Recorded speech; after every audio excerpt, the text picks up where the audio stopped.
I'm Dan Roberts, the editor-in-chief of Decrypt, and next up, I'll be speaking to Caty Tedman, the head of partnerships at Dapper Labs. Caty was instrumental in bringing Dapper's NBA Top Shot NFT platform to life, and she's also struck up deals for NFTs with La Liga, the WNBA, and most recently, the NFL.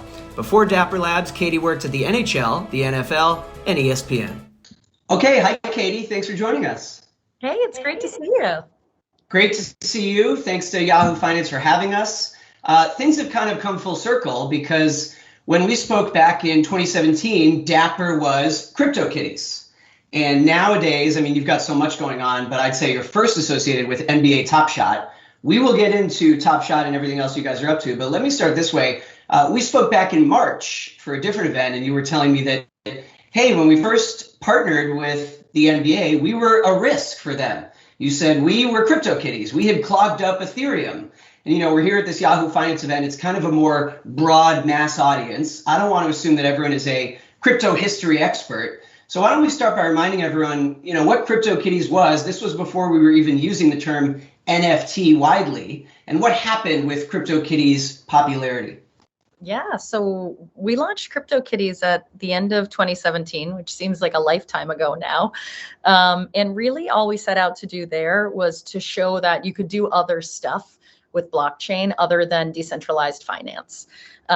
When you talk about what you should, prototype on the internet, we said, we got to talk ourselves out of cats. It's got to start with cats. And if we think of something else, that's great. But we landed on cats. The internet loves cats. And really, what we put together was a pretty simple product, which was a breeding game. You either buy or breed cats, and then that results in different genetic matchups. And what we saw was that it really captured consumer attention as something that was a good proof case for how blockchain could be used to put data on chain, to create engagement mechanisms. Our CTO, Dieter Shirley, wrote the ERC 721 standard, or the first version of that, which kind of helped catalyze what would be an NFT as opposed to a fungible token. We got into non-fungible tokens, which back then you said NFT to someone and they were like, I have no idea what you're talking about. And now it's a little more commonplace, but I think what we always try to do is create experiences for fans and create experiences for people that are fun and engaging. And so it seems crazy to go from cats to the NBA, but really for us, it was a logical transition. We proved that there could be something really interesting with CryptoKitties. And then we said, how do we reach people? And the NBA was a great way to do that. Yeah, nowadays, I mean, I think Dapper is heavily associated with sports. I mentioned NBA Top Shot, which was a big hit. Now, recently, you guys have announced that an NFL platform is coming, and that's enormous for you guys. I mean, for this audience, talk to us about approaching pro sports leagues. When you want to partner with them and you're trying to kind of do multiple things at once, you're saying, let us launch this platform, but also, in many cases, I imagine, let us explain to you how the NFT world works and why you need to be in this. The NFL, to me, is a big coup. I mean, I used to focus on sports business. I know how hesitant the NFL often is to do certain deals. And this stuff, in many ways, is kind of bleeding edge. So kind of walk us through what the Dapper pitch to sports leagues is. You guys are also now working with the WNBA and La Liga. Yeah. We were lucky to start with the NBA. We were lucky that Adrienne O'Keefe over at the NBA is like OG crypto woman and was like super interested in the space, at the same time that we were approaching them. At that time, it was a lot of explanation, and we spent a lot of time with lawyers and people in finance to talk about what does it look like to have secondary revenue? You don't have secondary revenue on merchandise, right? eBay doesn't give the NBA or NFL a cut. What does it look like to have ownership and perpetuity of assets for consumers? I mean, you have that in a physical space, but you don't say it in that way. And it's pretty unusual in a digital space. So there was a lot of education really early on. I think what we've seen is that NBA Top Shot has proven that there's something there. We have almost 1.2 million people registered on the platform.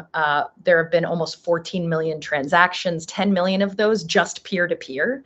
And we're talking about a year, right? We've really only been live for about a year. And so the conversations have shifted dramatically, where I think there's a little bit of an understanding that there's something here.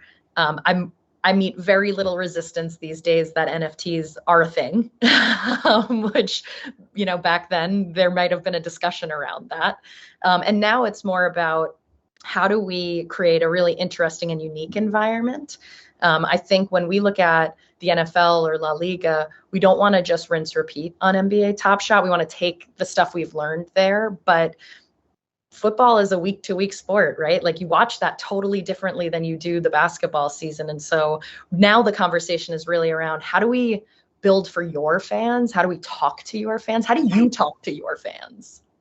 Well, and I wanted to push you more for specifics on that. I mean, maybe we can break some news here today, but you told us at Decrypt, when you guys announced this NFL deal was coming, that, as you just said, we can't just slap NFL players on NBA Top Shot and make it work. It has to fit the sport. It has to be different. So what might that look like? And, we should probably say, Caty, for anyone who somehow still doesn't know it in this audience, I mean, what NBA Top Shots are, the NFTs are video clips, these files, video clips of plays. They have a cool animated intro, and they are provably unique on blockchain. What might that look like when we translate it to the NFL? When you look at the differences between sports, I think looking at the way fans consume that sport. So again, like, we're going to be really kind of week to week focused with the NFL, where that doesn't necessarily make sense for the NBA. When we look at the kind of data that we put on chain, so they're video based assets, but they have a ton of metadata that goes on chain. And that means somebody in the future could build something really cool that we haven't even thought about today. The industry's about a year old, right? Nobody knows, maybe not even a year. Nobody really knows where it's going to go. And so all of that data on chain is going to be really interesting to what comes next. And all of those kind of pieces that wrap around it have to be different. It has to feel different. The kind of plays we pick are going to be different. The way we drop them will have to be different. When you come into the site, you're going to have a different experience of surfacing content and information, again, because the sport is different and the fans are different.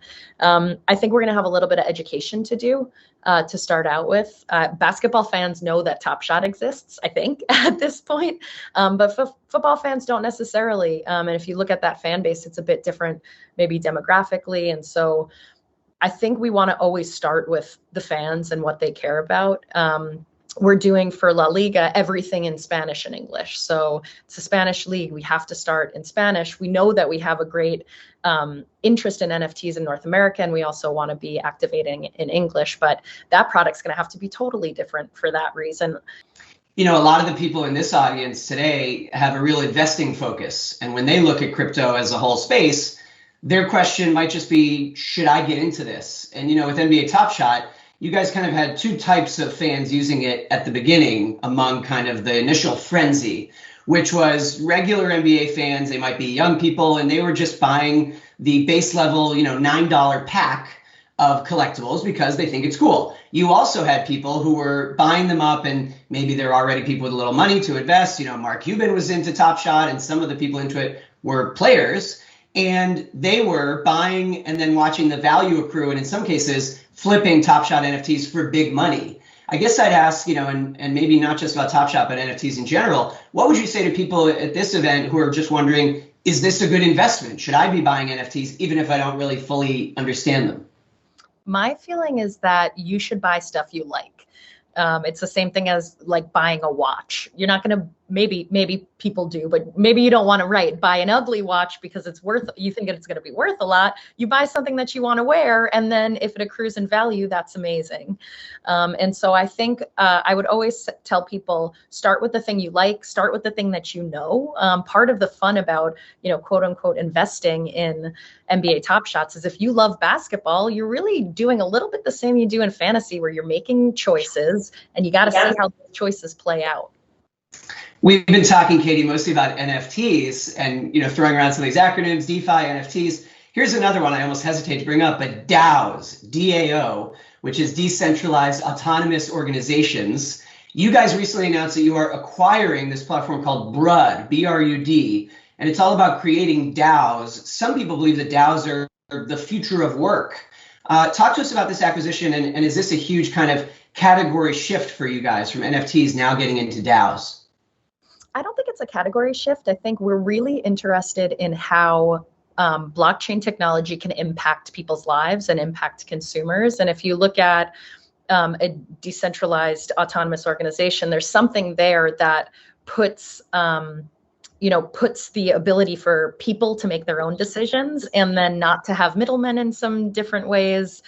Trevor, who is coming over to Dapper as part of that acquisition, is incredibly creative, is super forward thinking. And so when we look at, people joining our team, whether it's by hiring or acquisition, we try to find great people who are going to push the boundaries of the way we think about things and push the boundaries about the way our team thinks about things. And so moving into a space where we're experimenting with DAOs and bringing someone in who's launched Friends with Benefits, an extremely successful DAO, is great. We're gonna learn a lot as a team. We're going to try to find ways to expose more consumers to that construct. And again, really all we're trying to do is proof of concept in most of these cases. Hey, here's a new way to use technology. Can we make it interesting? Can we make it valuable and fun? And I think Trevor is the guy who's going to be able to do that. Decentralization. That's the name of the game. Well, Caty, we got to leave it there. We could talk for so much longer, but thank you so much. A lot of interesting stuff going on, and we'll chat again soon. Thanks for having me. Great talking to Caty Tedman. And I just want to remind all the viewers watching that we at Decrypt are partnering with Yahoo Finance on an all-day live crypto event. It's called Crypto Goes Mainstream, and the whole day will stream on Yahoo Finance on November 9th, so don't miss that.